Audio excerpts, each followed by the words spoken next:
Previously on the last Pokémon Crystal challenge run, lungs are higher up than knobs apparently in this game, and coming up, Azalea Town, home of the Slowpoke and the Incinerator. Welcome back to the 4 Moves Challenge. Today we are going to be running Charizard. Now there are plenty of ways we can run Charizard, and we've run it in quite a few ways in the past here on the channel, but there is one way that's going to stand out to me with this challenge. Even though we have a very good special attack stat, we also have an incredibly good physical attack stat. I believe it's 84 for Charizard. Plus we get access to Sword Stance, so that is what we're going to be doing for our Charizard challenge. We are going to have Flamethrower though, as our first move. That will be a very useful move for certain trainers like Jasmine. In slots number 2, we are going to go for Earthquake.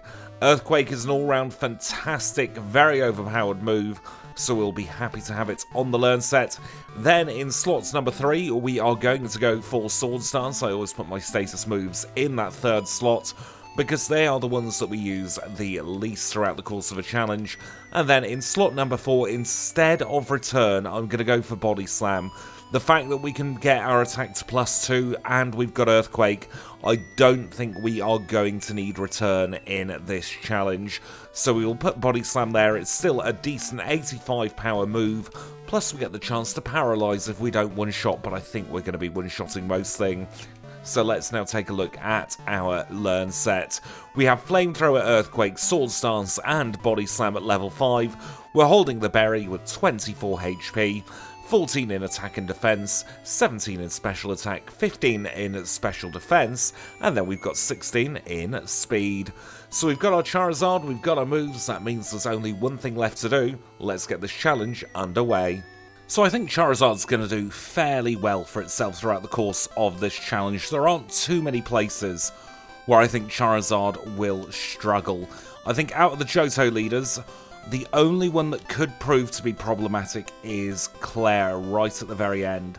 I think the rest of the gym leaders should be a fairly good time, because we can of course completely boost our attack as and when we want to.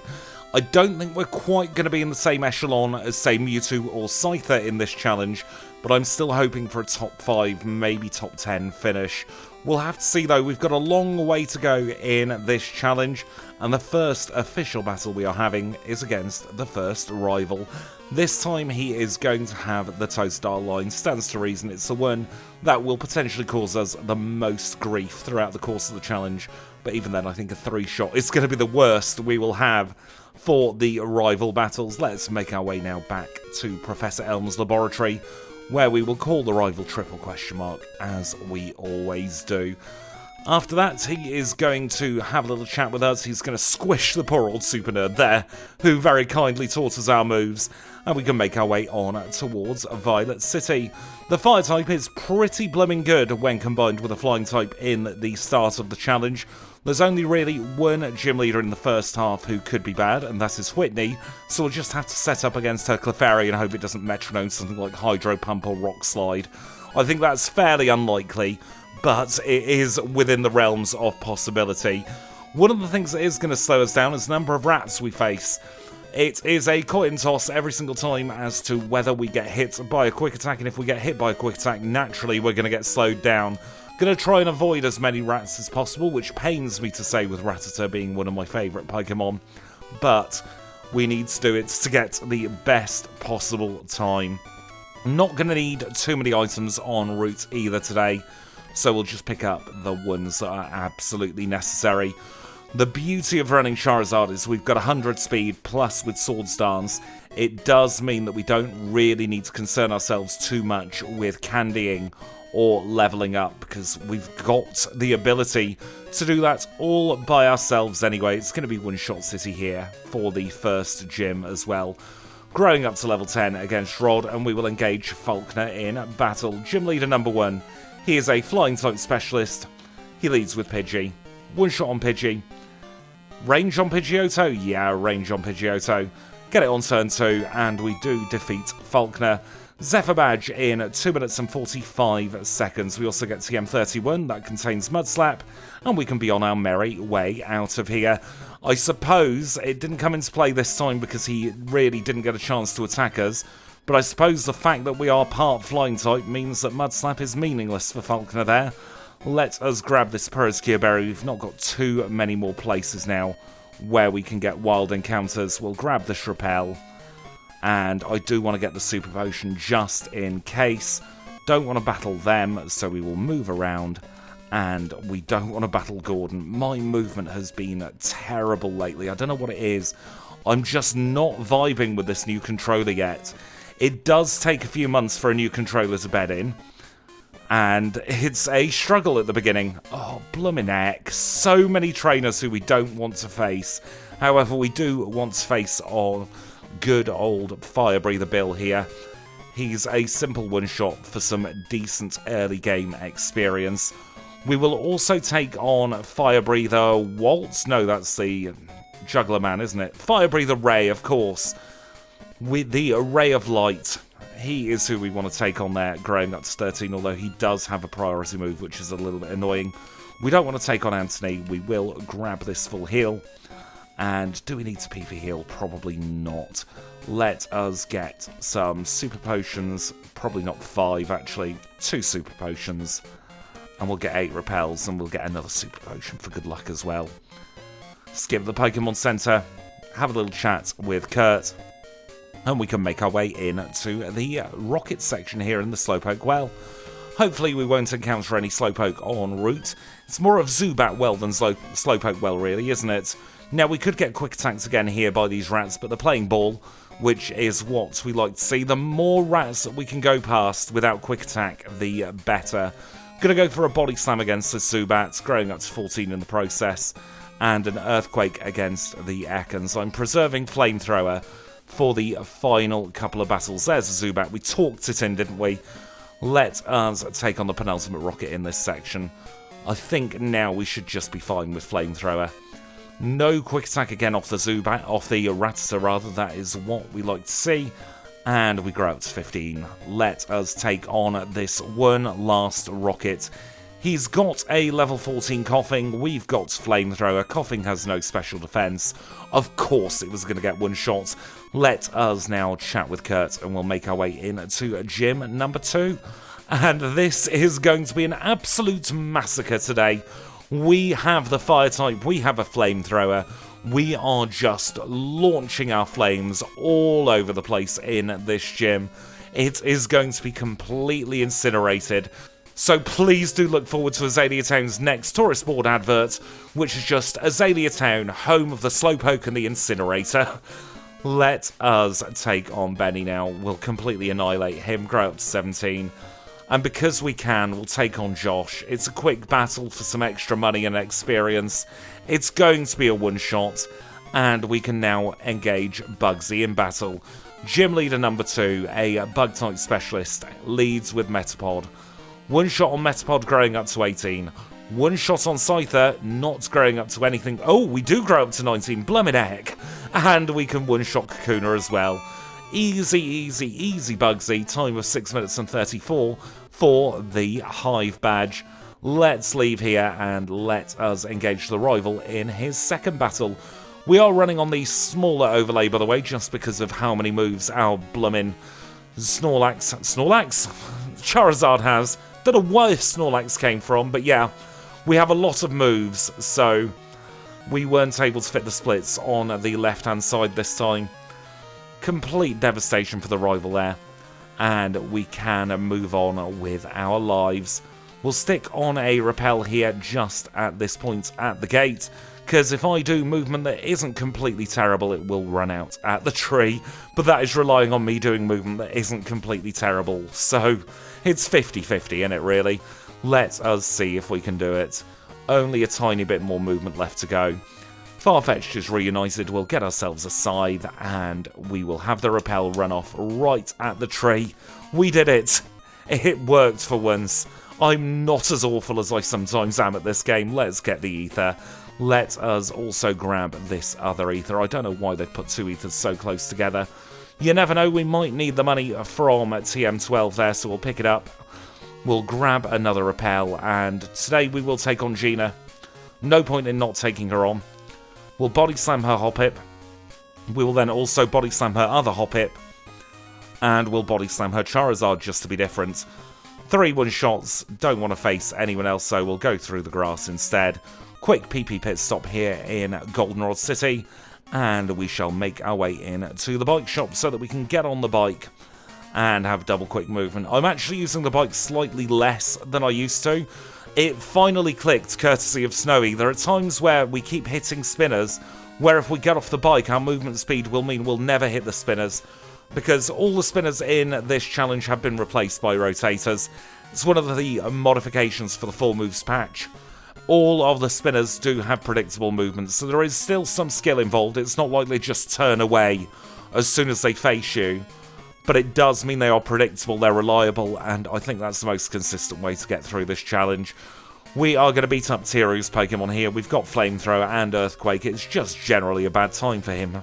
Let us grab the coin case, and I'm really, really loving beating up Lickitung at the moment. Kind of a bit of an obsession of mine. I don't really care, though. Let us get out of here with the escape rope. We mustn't forget the good old Rentalabra living here in the game corner.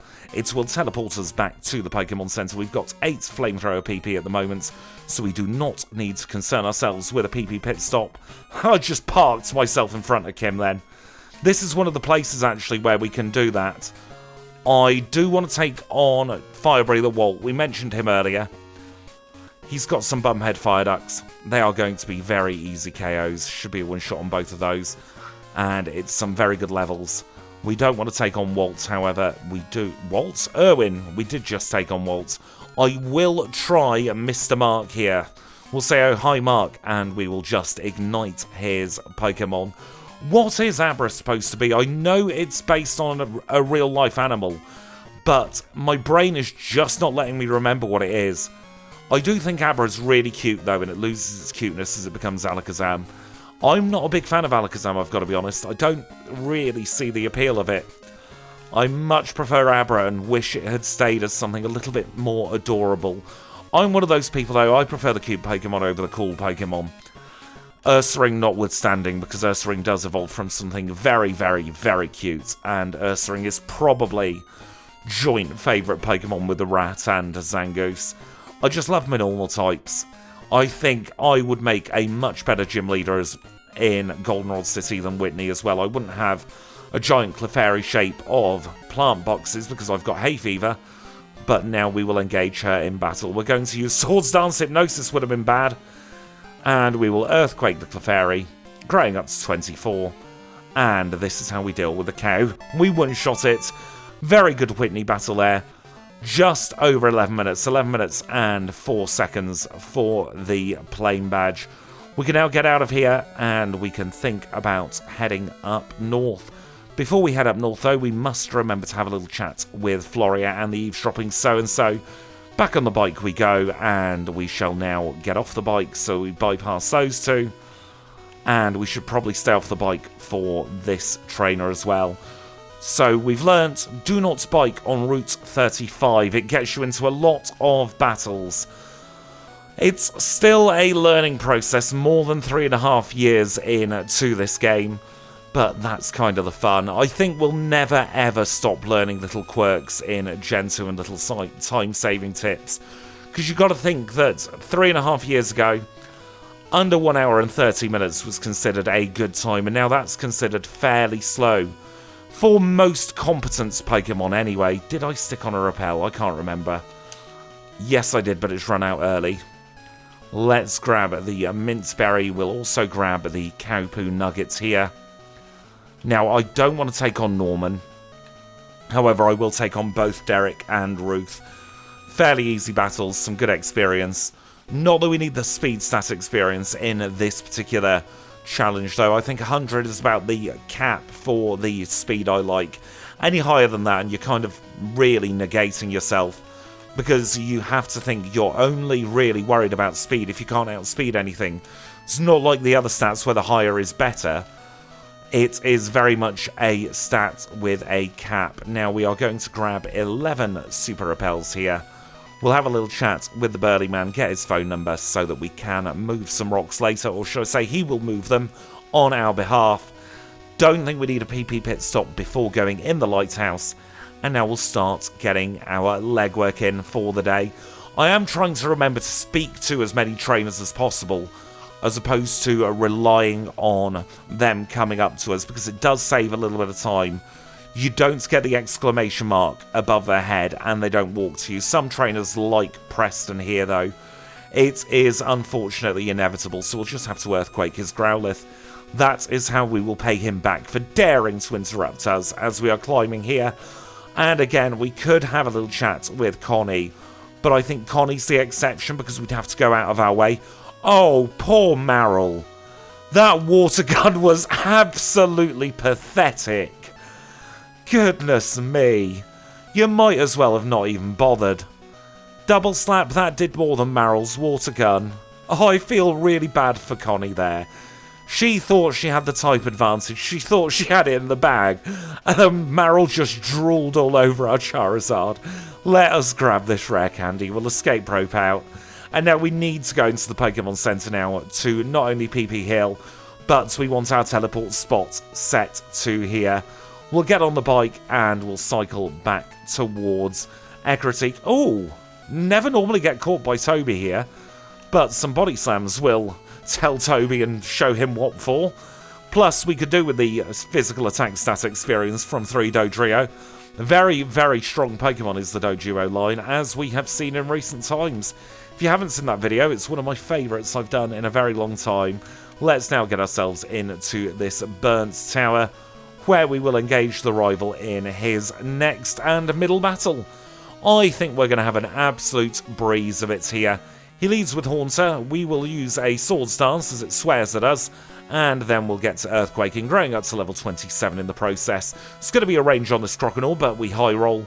On to the Magnemity we go. We will one-shot it with a Flamethrower, and then we'll also ignite the Zubat. Very good stuff.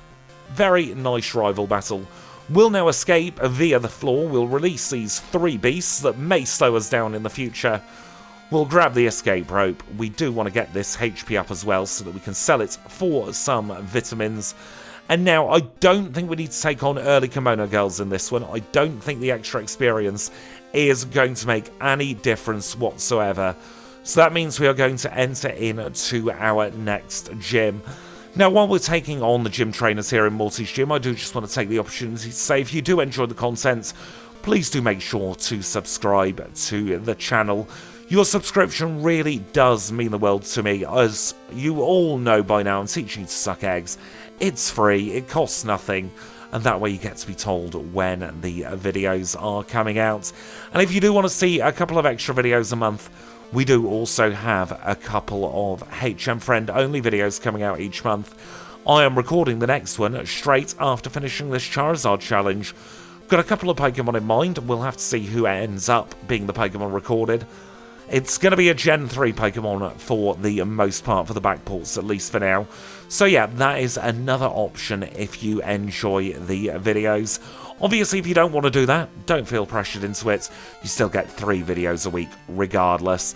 Let us now take on Morty. Here is Gym Leader number 4. He is a dual Ghost and Poison type spectacular leader, and he was also a little bit rubbish. Look at this. Absolutely no damage at all. We get through Morty. Fog Badge required in 16 minutes and 48 seconds. Let's get out of here now and let us take on the good old Kimono Girls. We'll start here with Naoko. She's got a Flareon. We've got an Earthquake with Flareon's name on it. You can figure out what happens there. Up next is going to be Seo with her Peskeon. We'll use an Earthquake against that again, and it will go down in 1. Our third Kimono Girl is Zuki. We will Flamethrower Zuki, and we got a very low roll, so we'll finish it off with a Body Slam. Now, in theory, we have the type disadvantage to these last 2 Kimono Girls, but in practice, it doesn't really matter. We are going to use a Flamethrower against this Jolteon. growing up to level 32, and we have defeated the Kimono Girls once and for all. Get ourselves HMO 3, more importantly we get the raft. That means we can now cross the water. I'm going to use a pair of ether at this point actually, one on flamethrower, one on earthquake, while also repelling. Grab the super potion and I will take on our friend here in the Mount Mortar. Good old Miller, one of my favourite trainers to take on. He is such brilliant experience for a very, very, very easy battle, and then we can, of course, escape rope out of here. We don't want to take on him. He's only got mid-stages. We don't need any mid-stage Pokemon. Do we want to pick up the Bitterberry here? I think we should. There's no harm in it. We are going to be swords dancing a lot, so it does make sense. We'll take on Mr. Lickitung Man. Always take an opportunity to knock out a Lickitung. It's just fun, isn't it?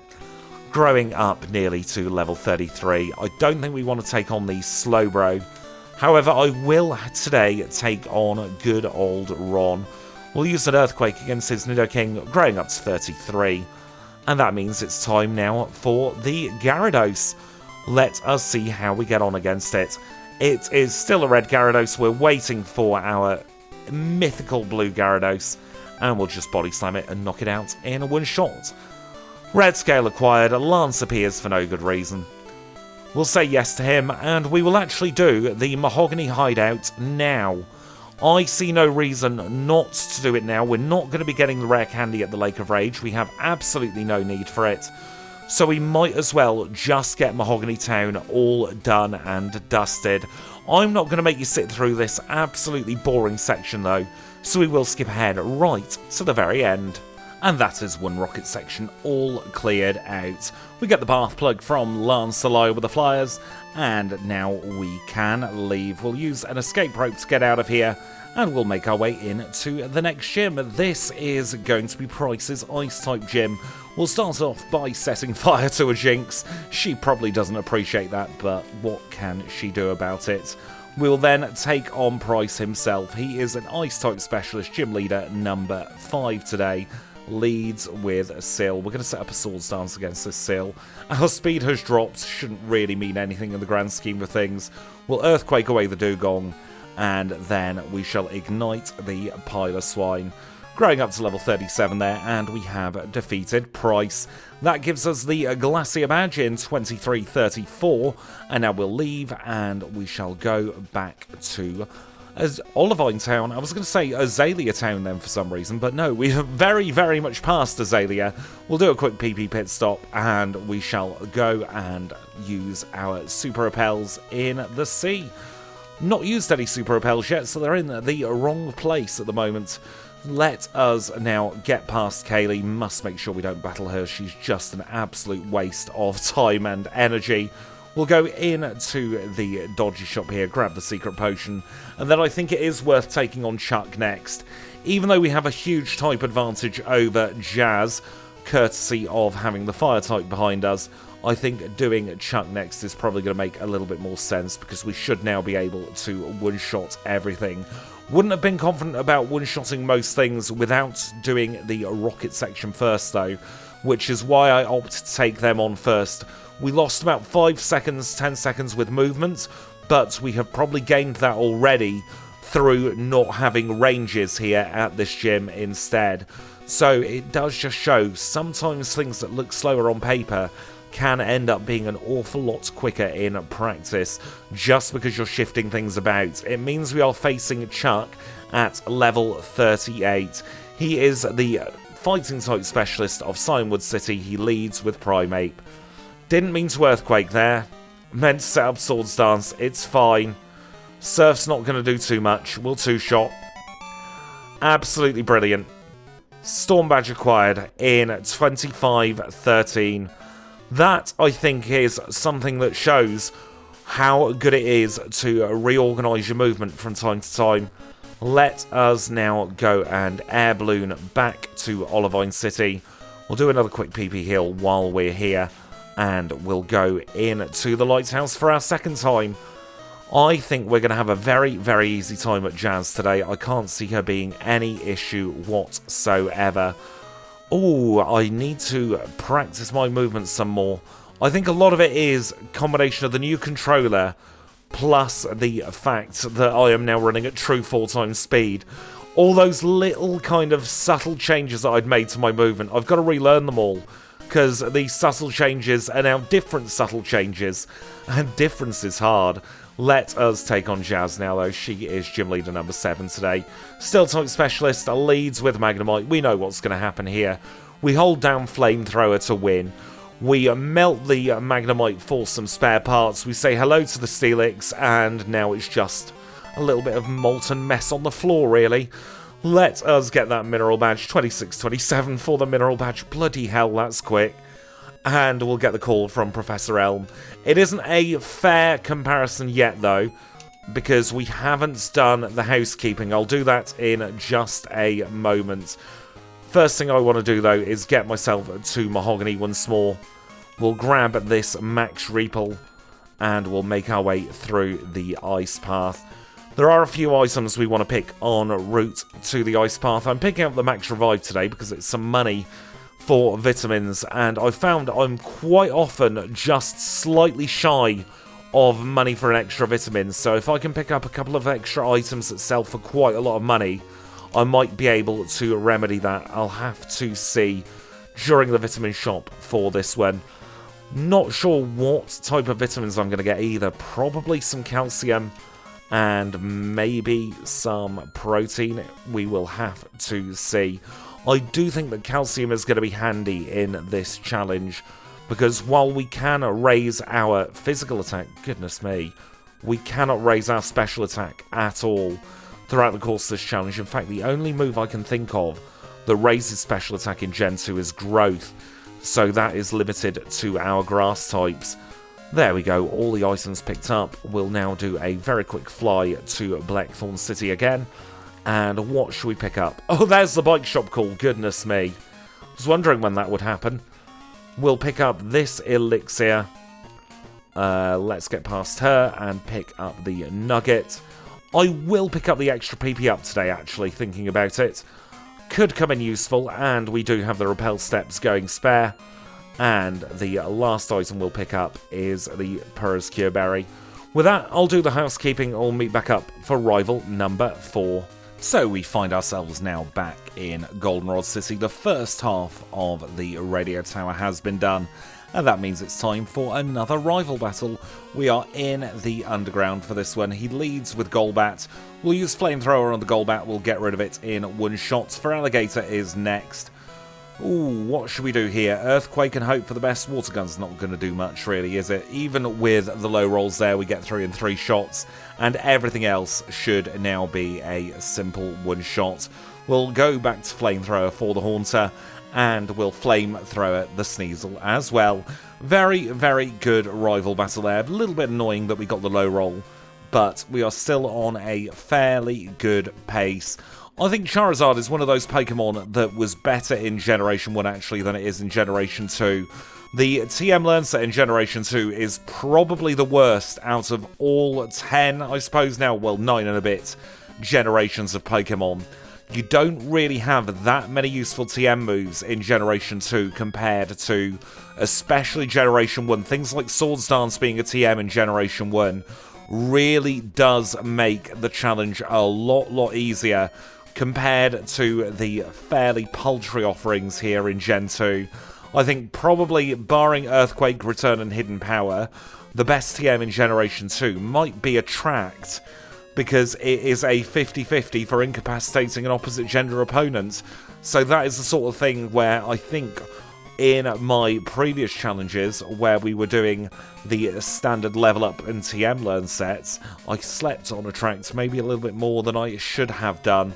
We'll get through this burglar now, and then we'll skip ahead to the very end of the radio tower, because this is all just dull plain battles. We don't really care about them, so let's move on. So we do now find ourselves in front of the final executive here in the radio tower. He is our last rocket of the challenge. He leads with Houndour, which we will body slam away. We'll swap to Earthquake for the coughing. growing up to level 46, and then we will also Earthquake the Houndoom. There is Team Rocket defeated once and for all for another challenge. The director comes back to the top of the radio tower, somehow alerted of their defeat. Maybe Team Rocket said, right, we're off, see ya. As they were leaving, we'll now go back down to the bottom floor of the radio tower. We will answer double 1, 2. 1 and 2, and that will get us the first part of the radio card that we need to get through the Snorlax in Kanto. Before we get to Kanto though, we've got another gym to contend with. This is Claire's Dragon-type gym, and hopefully it won't be too problematic for us. We'll use Flamethrower against these Dratini. It should still be a one-shot, and then we can think about something else for the other Pokemon in this gym. We'll try and use Flamethrower as and when we can, though, because we're not going to be able to use much of it elsewhere, are we? Flamethrower might even one-shot this Seadra. It does. Blummin' heck. Flamethrower's not that bad when you've got 109 in your special attack. Let us drop this down there so that we can make our way through to Claire in just a moment. What should we do about Cody? We'll Body Slam his Horsey, and then probably Flamethrower this Seadra as well, just like that. We will now fall through this floor. We're not going to take on the Dragonair trainer today. Instead, we're going to go straight into Alola. We'll use an Earthquake. We'll one-shot it, growing up to 47. Don't think we're going to one-shot this Dragonair. It has Thunder Waved us. That is kind of what I was afraid of. But we should have in the bag a single full restore for this occasion. I'm going to Elixir while we're in the bag as well. And we'll hold on to a Purr's Cure Berry for the Claire battle. She is our final Jotonian leader. She is a Dragon-type specialist, leads with Dragonair. We'll use one Swords Dance here. We'll Earthquake away this Dragonair. Out comes Dragonair number 2. Once again, we'll Earthquake it. She's going to send out her third Dragonair third. I suppose that's why it's her third one. And then for the Seadra, I'm not confident of a one-shot, so I'm going to Flamethrower. And then I will Earthquake. Avoid the healing loop at all costs. That is Claire defeated, but we do not have her badge yet. We do have to go in to the Dragon's Den, and that means we are going to be facing yet another Dragonair, annoyingly. And I don't think we're going to be able to one-shot this one either. We'll give it a go, see what happens.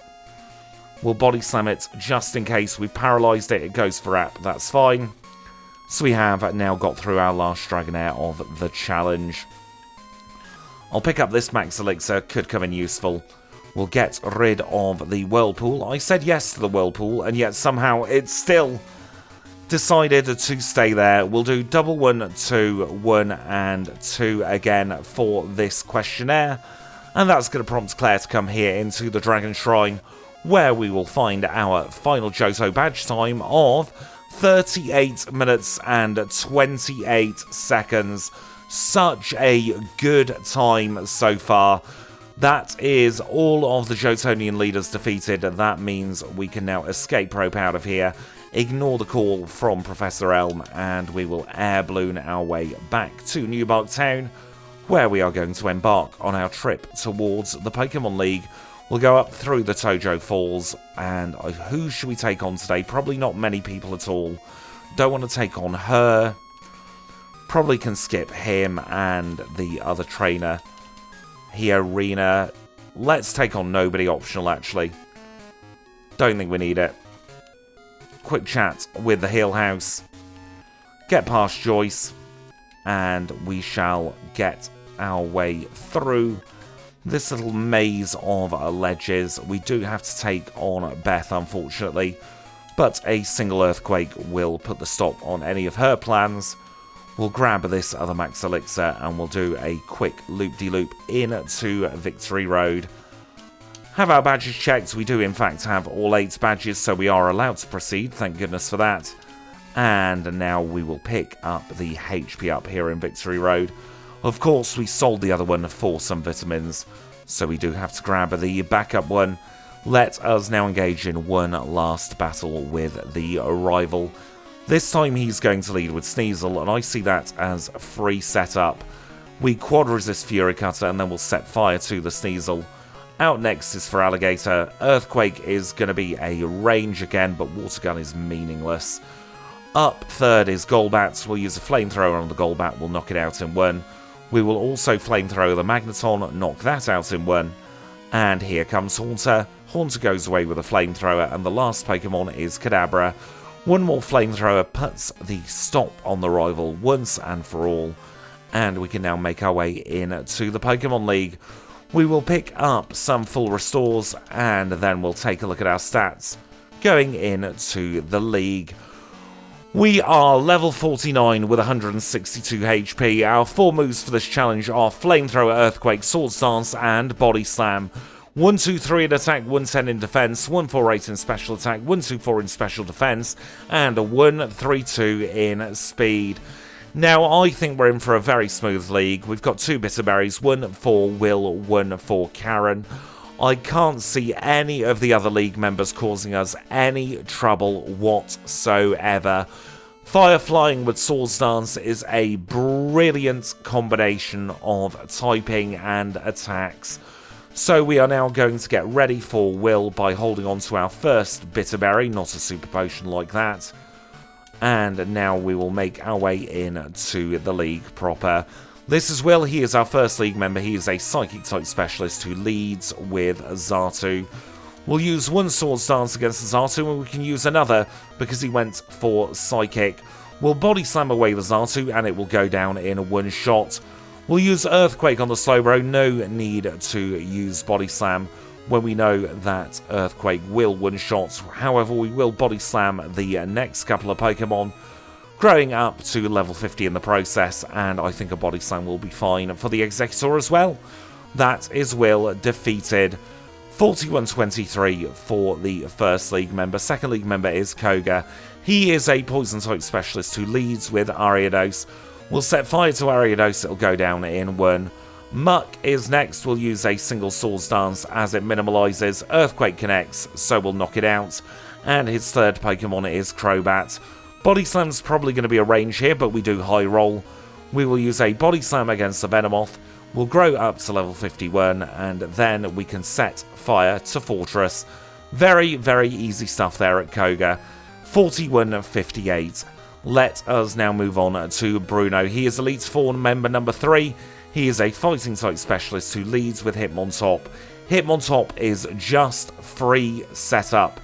3 Swords Dances, swap to Earthquake, and we shall now sweep. We get rid of the Hitmontop, we get rid of the Onix. Here comes Hitmonchan. It's not going to go for Muck Punch, so no guaranteed damage today. We are just going to 1-shot everything. There is nothing that good old Bruno can do. 42-32 for him. We are now going to do some very quick prep work for Karen. We'll use our rare candies that we have. We'll use a full restore. We'll equip the HP up, and we'll also equip the next Bitter Berry. And then we'll engage her in battle. This is Karen, Dark type specialist, leads with Umbreon. Swords Dance, Sand Attack has hit, unfortunately, so that is a little bit annoying, but hopefully won't be the end of the world. We can get rid of both Gengar and the Umbreon to begin with. Murkrow's next. We'll swap to Body Slam. If we're going to miss against anyone, might as well miss against Murkrow. We will Body Slam the Houndoom. We've missed once more. Just shows how annoying Sand Attack can be. But we should now be fine as we get through the Vileplume. That is Karen defeated. There is now one more obstacle between us and the Hall of Fame. Just going to use a quick super potion there. It is time for Lance in the Pants, the liar with the Flyers. He leads with Gyarados. We're going to set up a couple of Swords Dances against this Gyarados, and then we should get to sweeping. We'll one-shot the first Gyarados. Here comes the level 47 Dragonite.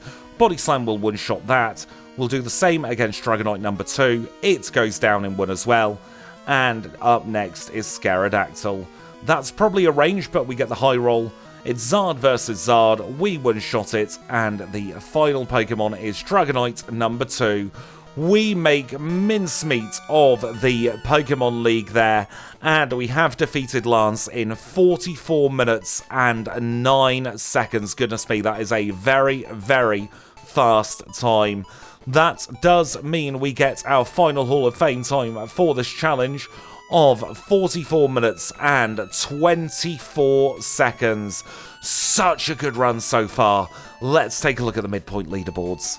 And so on our 4 moves midpoint leaderboard, we are in second place, just about a minute or so behind Mewtwo there, and about 20-30 seconds ahead of Dodrio. That has pushed poor old Tauros into page 2 on the 4 moves midpoint leaderboard, and Machamp had better watch out, for he is next in the page 1 drop zone. Taking a look at the overall Crystal leaderboard, it's the same story, second place in between the same 2 Pokemon, but it has pushed good old Staraptor into the page 1 drop zone, and Muck is now heading up page 2 there. We have had one of our quickest runs to date so far through to the end of the Pokemon League, and I don't think we're going to be slowing down anytime soon.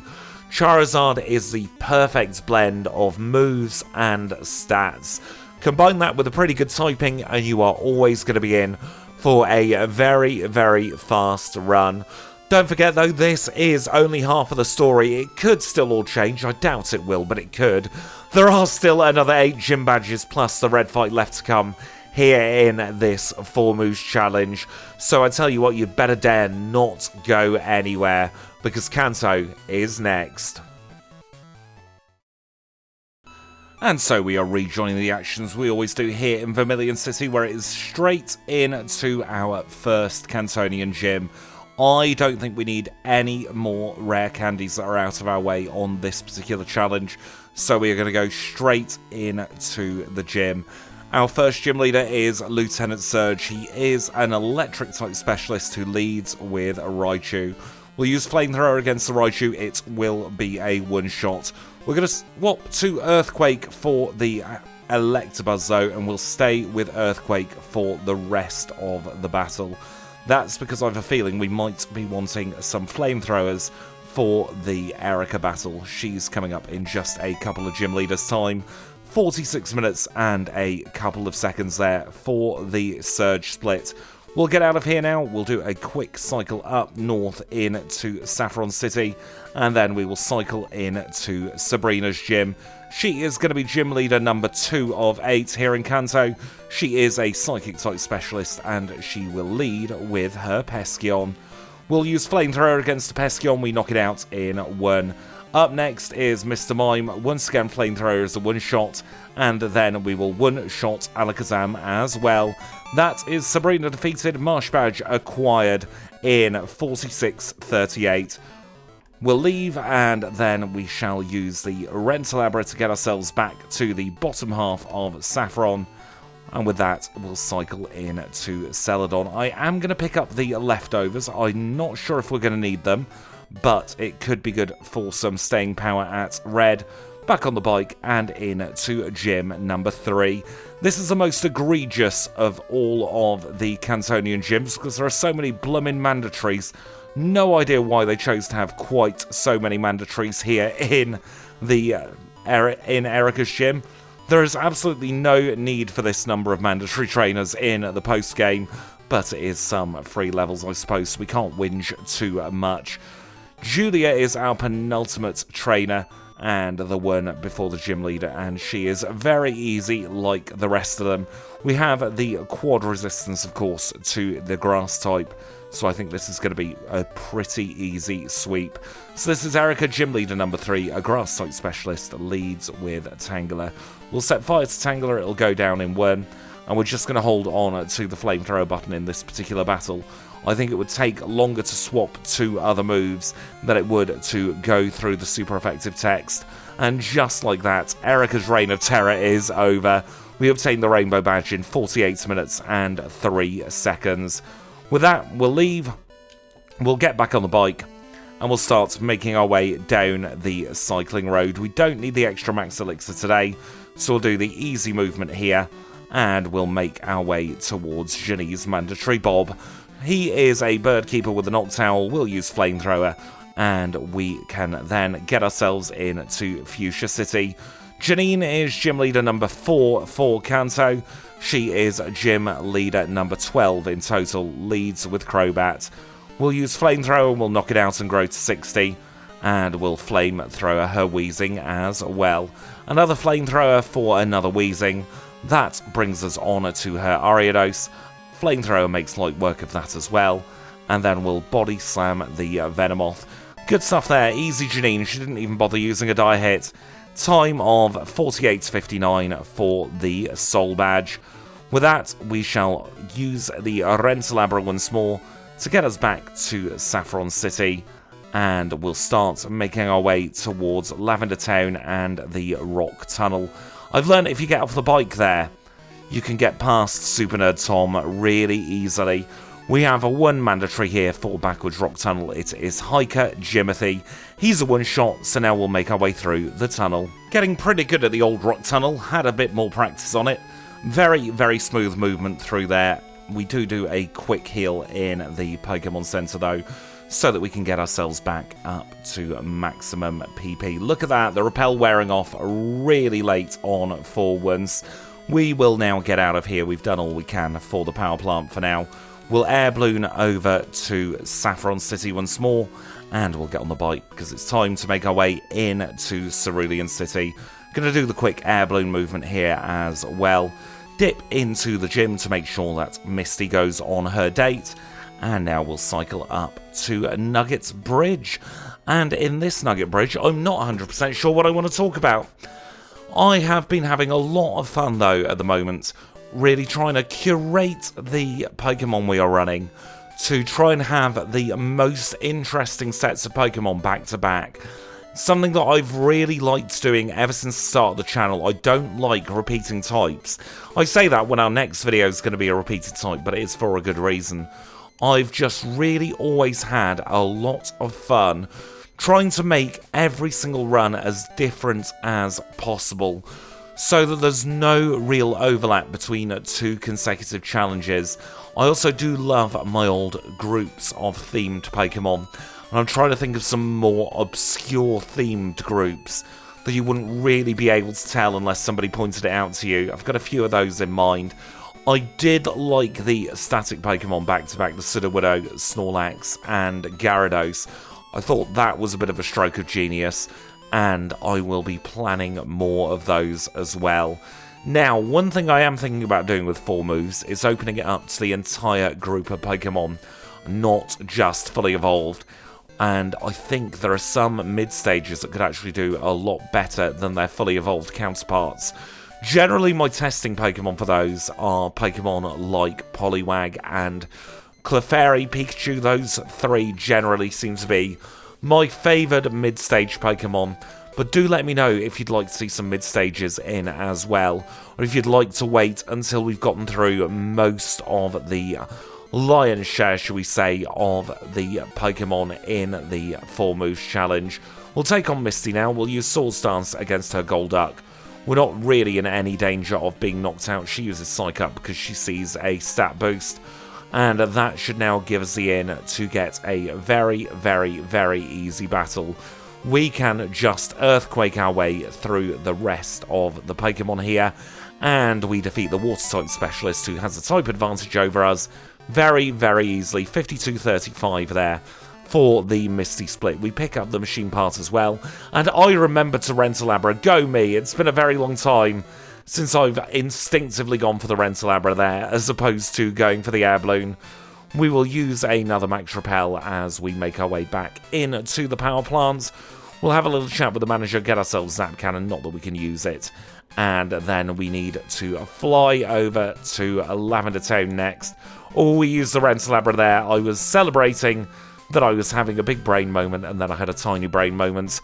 We'll get the X-Men card. That does mean that we can now go back to Vermilion City, and we can wake up this pesky, pesky bear using the Pokeflute on the correct channel, please, just like that.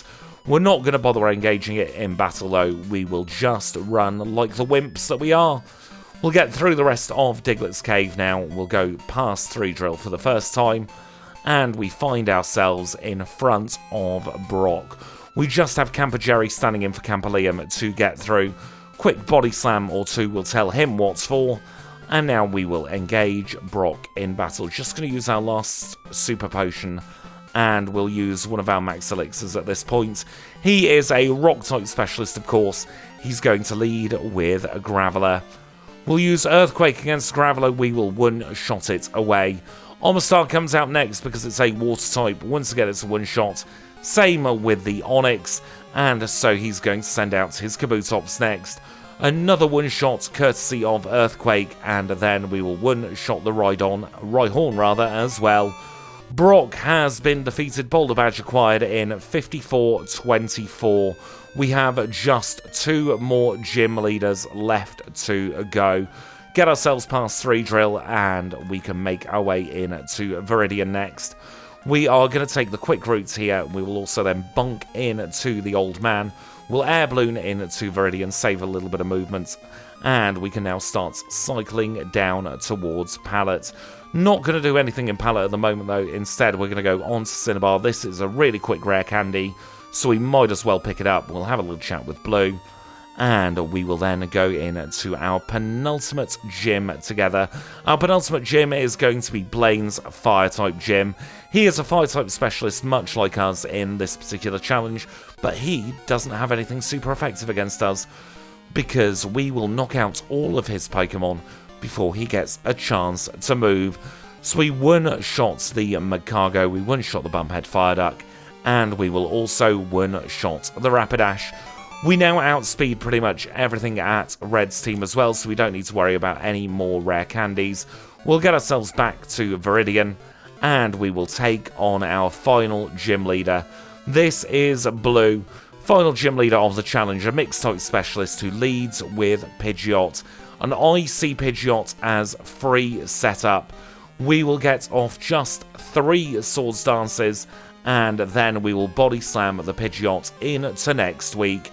It goes down, he sends out Rhydon next, we've got Earthquake, it will be a one-shot. He's going to try with Gyarados, we've got a body slam with Gyarados' name on it. It goes down in 1 hit, we will body slam the Alakazam with its paltry physical defense, and we might as well carry on body slamming against the Arcanine. His final Pokemon is Executor. We have 1 more body slam left to go. We get rid of it, and we do defeat Blue in 56-24. With that, we have just 1 more battle left to go. I was thinking 1 more League member or 1 more Elite Four member, but no. We have just 1 more trainer left to go. We're going to chat with Professor Oak here. He will unlock Silver Cave for us because he's very kind like that. We are going to use a Purus-Cure Berry on our Zard. We will use a pair of rare candies that we've got left in the bag. We'll use the full restore. We'll also use the max elixir. We'll Rentalabra back to Viridian City. And we are now in go mode. We have just 1 more trainer left to face in this challenge, and hopefully it will be very easy. I'll make my way through the dark room in Silver Cave, and I will meet you in front of Red. So we are now through the dark room. We will park ourselves in front of Red, and I'm just going to have a little think about what I want to do to defeat Red. I think we've got to risk it for a biscuit against this Pikachu. Blastoise is going to do a lot of damage to us.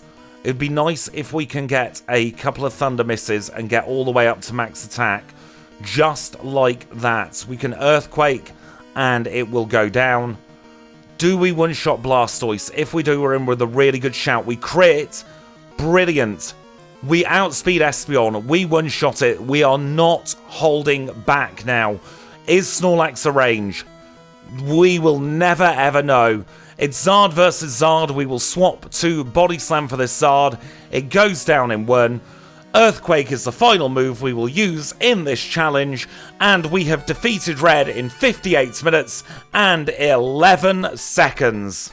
So let us now take a look at the final leaderboard. We'll start off with 4 moves, and it is a very well-deserved 2nd place. Just under a minute's behind Mewtwo, a minute ahead of Dodrio.